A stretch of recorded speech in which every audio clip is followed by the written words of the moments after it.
RC 436 natin. 42 days niya, kakalagay ng top dress. Actually 2 times lang to nilagyan ng fertilizer, yung basal sa 20 days, tapos yung top dress sa 41 days. Ayan, nasaktan siya, hindi niya kaya yung ganong katagal na interval, namula. Ayan, so pag tinignan mo, ayan yung ano, namumula yung dulo.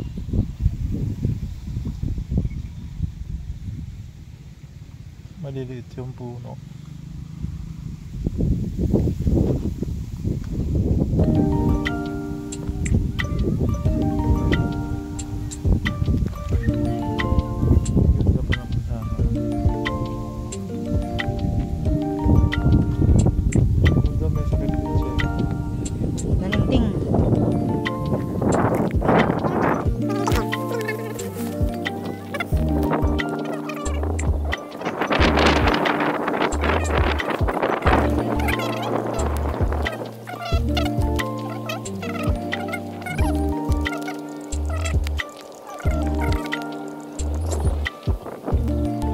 Day ka-agri, dito tayo ulit sa bukid at tinitingnan natin yung 64 days old or 65 days old na mga minomonitor natin na palay na RC 480. Ayan yung nasa likuran ko, at RC 436 yan naman, no? So at mamaya yung long ping. So, i-close up natin, ka-agri. RC 438.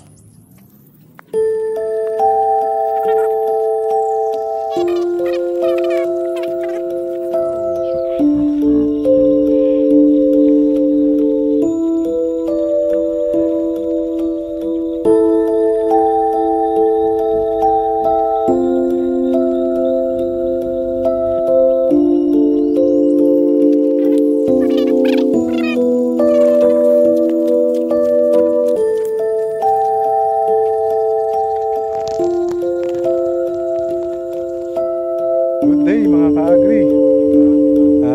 Nagpapaano na tayo ng RC 436. Maganda naman yung panahon, bagamat nakapasok na lang sa LPA si Kabayan.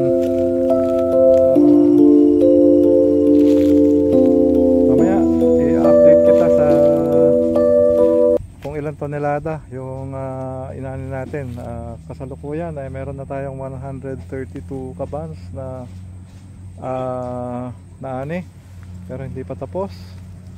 Noong nakaraan ay 143 kabans ang inani natin dito sa 1.5 hectares. So hopefully by this time ngayon mas maganda yung anihin natin ka-agri. So i-update kita mamaya. Antabayanan. Ito na rin ka-agri, naani na yung ating long ping. Maliit lang to, pero naka 20 kabans. Yun, 21. Dati inaanihan lang natin to ng 14.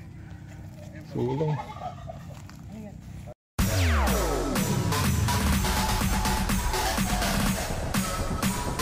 TikTok All Star.